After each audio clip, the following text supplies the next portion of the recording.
And welcome one and all. This is Mr. Callen helping you out with another assignment. Today we're titling our lesson Prime and Algebraic Factorization. This is Chapter 5, Lesson 5 in our textbook. But first, pause if you wish. Take a look at your answers, pause your video, and come on back when you are ready. So onward we go today, folks. What we're doing is we're going to build all of our stuff off of what we already know about numbers, representing numbers in different ways, divisibility, etc. Our goal today, prime factorization of numbers, yes, but also algebraic factorization of expressions like this. Our goal is going to be rewriting this in all its prime factors as well as its algebraic factors. And we're going to need this skill if eventually we're going to reduce or even compute algebraic fractions. Now, before you get there, we just need to talk about prime. Prime numbers, exactly two factors, one in itself. So for instance, 2 is prime, 1 times 2. 3 is prime, 1 times 3. 5 is prime, 1 times 5. But 6 is not prime. There's 1 times 6 and 2 times 3. That's more than two factors. And that, ladies and gents,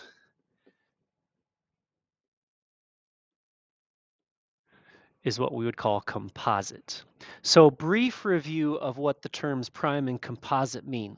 Our goal with this visual, this graphic organizer, is to identify all the numbers between 1 and 100 that are prime. We want to know what the first many prime numbers are. Now, brief discussion. 1 is special. 1 times 1, well, that's the same thing. 1 has only a single factor.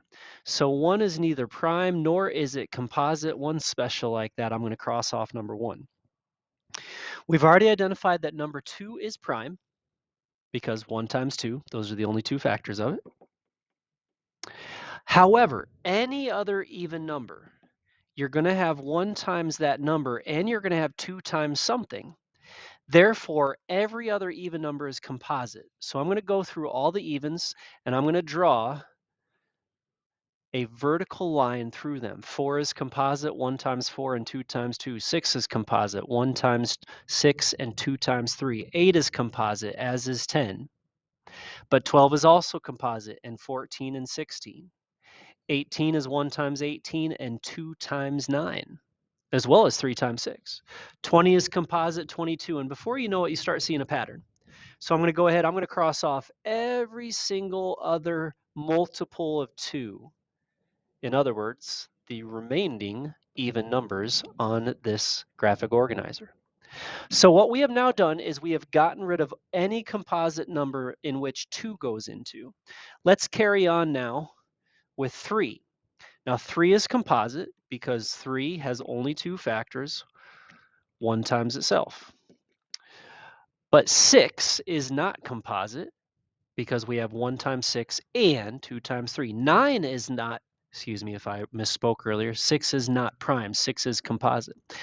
9 is also composite, 1 times 9 as well as 3 times 3.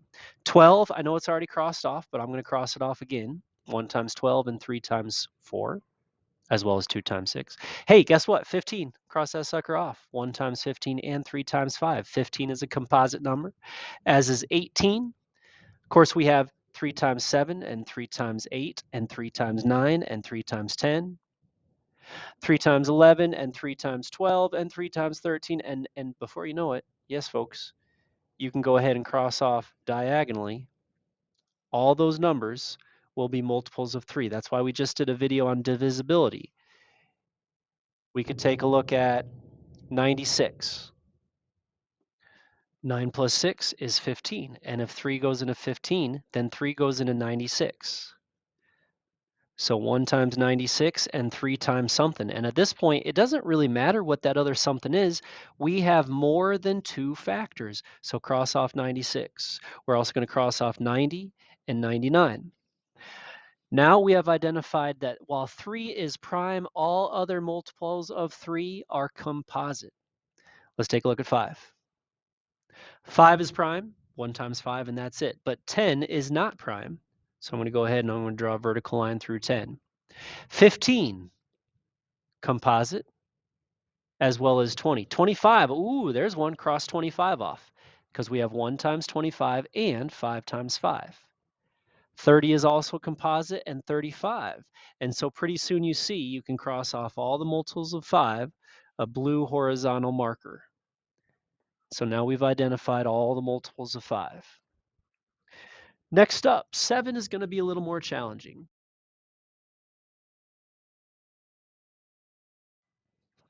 So for any multiple of 7, we're going to go ahead and we're going to draw a horizontal line through that. Let me see if I can get some purple here, just for a different color to help us with our visual organization. So 7 is prime, 1 times 7, and that's it. But 14 is composite, 1 times 14 and 7 times 2. 21 also composite, and the next multiple of 7 is 28. Now you'll notice we keep crossing off things that are already crossed off until, ooh, there's one. 49, cross that fellow off. 1 times 49 and 7 times 7. So we continue on through. If you want to pause and get ahead of me, you can go ahead and cross off horizontally all the multiples of 7. 7 times 8, 7 times 9, 7 times 10, already crossed off. 7 times 11, ooh, there's 77, cross off 77. And we're going to keep on with the multiples of 7. There's another one, 91, get rid of it. 98's already crossed off. So we have now gone ahead, and while 7 is a prime number, every other multiple of 7, not prime. And let's wrap up with some orange, shall we? Let's go ahead into the multiples of 11. 11 is prime, 1 times 11, and that's it. I'm going to circle 11. But 22, 1 times 22 and 11 times 2. 33, 1 times 33 and 11 times 3. 44 and 55, 66, 77, 88. Yes, I know, folks, in this particular quantity of numbers, we were not able to cross any off, but there would be others that 11 would cross them off. For instance, 121. All right. So what we have done, ladies and gents, is we have identified every composite number by looking at the multiples of 2 and 3 and 5 and 7, 11. All right, so what's left? That would be the list of all prime numbers. We have 2, 3, 5, and 7 were the first single-digit primes. Then we get to 11, which is also prime, as is 13 and 17. Now, 23 and 29 are the only prime numbers in the 20s. 31 is the next prime number, followed by 37. Nothing else will go into 37 other than 1 times 37. Exactly 2 factors make it prime. There are 3 numbers in the 40s, 41, 43, and 47. 53 followed by 59 are the next 2 prime numbers. 61 and 67 is prime. Interestingly enough, there are 3 in the 70s, 71, 73, and 79, all being prime numbers. 83 is the next prime, followed by 89. And last but not least, actually, I shouldn't say last, should I? Because number goes on forever. There are more and more and more and more prime numbers. It would lead to an interesting question. Can you argue that there are more composites than primes? Well, visually, we certainly see that. But could you come up with a mathematical proof if numbers go on forever and ever and ever? That's an interesting thought, isn't it? All right, so that was our first introduction to the difference between prime and composite numbers. Let's move on now into doing prime factorizations. Whatever the date is, go ahead and write name, date, period. This is assignment number 17. Well, for this year, it's assignment 17. Page 131, numbers 27 to 32, 41 to 46, 74 to 83 if you need to. Pause the video, write this down, be ready for some notes. All right, ladies and gents, let's get into some examples, shall we? A review, please, of what we already talked about. Prime numbers are any number, greater than 1, of course, that has exactly 2 factors 1 times itself. So 2 is prime, 3 is prime. We just learned that 17, for example, is prime. But let's review what a factor is. Factors are integers that are multiplied together to obtain another number. Now notice the focus on integers. We're not talking parts, pieces, or portions. We're not talking decimals or fractions. Let's put those together, what a prime number is and what a factor is, to talk about prime factorization. Actually, that's coming up in a second. A brief review, composite means more than two factors, one times itself and then at least one, if not more other factors. And some other interesting thoughts. 0 and 1 are special. 1 is not prime, nor is it composite, because it has only one factor, itself, of course. 0 is not prime, nor is it composite, because it has endless numbers of factors. Think about that. 0 times 1, 0 times 2, 0 times 0, 0 times 3, 0 times 4, and so on and so on. One last thing to state, and you might have already logically concluded it, 2 is the only even prime number. There are no other evens that would be prime. All right, now let's get to this. So what is prime factorization? If we put those two words together, focus on prime and factor. What we're going to do is we're going to rewrite a number, we're going to express it as the product of only its prime factors. Now, I'm going to put this in parentheses. If you wish, you can put it in exponential form. If you want to write that down, go ahead and pause the video, come on back when you're ready. So what we're going to do is I'm going to show you some examples of how to get the prime factorization of a certain number. Let's start with 80. Now I know some of you have done factor trees before, and that's fine. What I'm going to do is I'm going to do the same thing also with what's called upside down division. If you notice, it just looks like a division symbol in which we're going to go upside down. But first, let me start with the factor tree. Some people more confident with it. Notice that 2 times 40 does make 80, and 2 is prime. I'm going to circle that, but 40 is composite, so 40 can break down.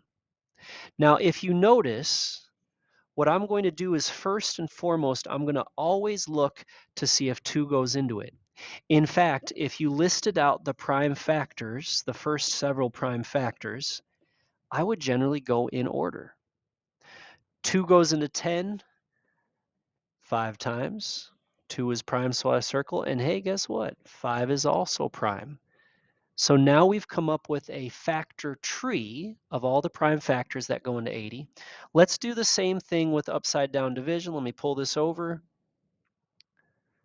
So I'm going to go through these in order, right? So does 2 divide into 80, or does 80 divide by 2? And the answer is yes, 40 times. Does 2 go into 40? Yes, 20 times. Does 2 go into 20? Yep, 10 times. Does 2 go into 10? Yep, 5 times. Now, in this case, 2 does not go into 5, so I cross it off and go, does 3 go into 5? No. Oh, guess what? 5 is prime. So let's go ahead and write our answer now. 80 can be rewritten as the product of 2 times 2 times 2 times 2 times 5. And while there's nothing wrong with that answer, many of you are looking for a more efficient way. We'll write 2 to the 4th times 5. That, ladies and gents, is how you take the prime factorization of a number. You will notice we did not want to write 2 times 40 because 40 is not prime. We didn't even write 2 times 2 times 2 times 10 because 10 is composite as well. So we have to keep going until all factors are prime. Another example, shall we? And I'm going to stick to upside down division, and I'm going to go ahead and list out the first several prime numbers so I can go in order. Now, does 2 go into 36? But of course. 2 goes into 36 8 times. Does 2 go into 18? You betcha. 2 goes into 18 9 times. Does 2 go into 9 evenly? No, 2 is not a factor of 9. But 3 is, so we carry on with 3. Aha! And we have now found the list of all prime factors. You may write it as 2 times 2 times 3 times 3, or 2 to the second times 3 to the second. Now, most of us are going to write it in exponential form, but that's up to you. By the way, anytime you want to practice, anytime you want to check, simply multiply. 2 times 2 is 4, 4 times 3 is 12, and 12 times 3, you bet, that's equal to 36. So you can check it to ensure that your factors are in fact correct. A couple more, ladies and gents. Let's do 120 now. And again, if some of you might do well to write these first, whoops, almost missed 11, write these first prime factors. Does 2 go into 120? You bet, 60 times. Does 2 go into 60? 30 times. Does 2 go into 30? 15 times. But 2 does not go into 15, so now we go on to the next one. Does 3 go into 15? Sure does. Jackpot. 5, 2, 3. All prime numbers. So we can rewrite 120 as the product of 2 times 2 times 2 times 3 times 5, or if you'd prefer to write it in exponent form, 2 to the third power times 3 times 5. Remember, anytime you need, pause the video, rewind if you need to, skip forward if it's too slow. I got one more example for you, and that is 144. Does 2 go into 144? Yes, sir. Yes, ma'am. Goes in 72 times. Does 2 go into 72? Well, it's even, Mr. Callan. 36 times. And speaking of even, 18 times. And speaking of even, aha, but 2 does not go into 9. 3 does, though. And now we have identified all the prime factors of 144. So we can rewrite that as 2 times 2. I'm going to put dots next to it so I don't miss any. Times another 2, times another 2, times another 3, times another 3. Check. Or, of course, some of you would prefer to write it in power form. Again, don't forget, 2 times 2. Whoops, that was supposed to be disappearing ink. There we go. If you need to, 2 times 2 is 4, 4 times 2 is 8, 8 times 2 is 16. 16 times 3 is 48, and 48 times 3 does in fact equal to 144. So you can always check to ensure you have the right factors. All right, Mr. Callan, those are numbers. What about algebra? Well, here's what we're going to do. Number one, numbers first. Just factor the number, the coefficient, to all its prime factors. Then, number two, we're going to write all the variables in alphabetical order, but here's the key. No exponents allowed when it comes to variables, because that's not really listing out each factor. So let's begin with 6a to the second power. If I come off to the side and I say, okay, does 6 divide by 2? Surely it does, and there are its prime factors. So I'm going to write 2 times 3 times a times a times a. Tell you what, I'm going to put the 2 times 3 in red so it matches the step. First, numbers are factored. Next, algebra symbols, algebra variables are factored, and that's what we have. 2 times 3 times a times a. Wake up, Mr. Callan, there's only 2 a's there. Apologies, ladies and gentlemen. Let's keep on going, shall we? Let's now do 20. And 2 goes into 20 10 times, and 2 goes into 10 5 times, and now all of those are prime. So the prime factorization of 20 we would list out as, supposed to be in red, Mr. Callan, 2 times 5. And now we go ahead and we simply expand the variables. All I'm going to do is write c times c, being c to the second power. And if you want, you can always write the 1 up there to remind you there is a single d. And so the algebraic factorization of 20c squared d is equal to 2 times 2 times 5 times c times d. Stretch it out for one more. We got 10, but we already know 10 is 2 times 5 for its prime factors. Then we're going to do a single a times b multiplied by itself, and of course there will be 3 of them. So the prime factorization of 10, a to the first, b to the third, can be rewritten as 2 times 5 times a times b times b times b. Look at those 3 problems, folks. How are they similar? How are they different? Well, they're similar. They all have numbers. They all have variables. They all have exponents with the variables. How are they different? The top one, 6, 20, 10. Sure, okay, the numbers are different. The top one has only A's. The second one has C's and D's. The third one has A's and B's. But notice another similarity to that, we write all those alphabetically. So the C's come before the D's, or the A's come before the B's. That's what I got for you, ladies and gents. Page 131. Go ahead into that assignment. Bring some questions next time I see you, and let's grow. Have a good day.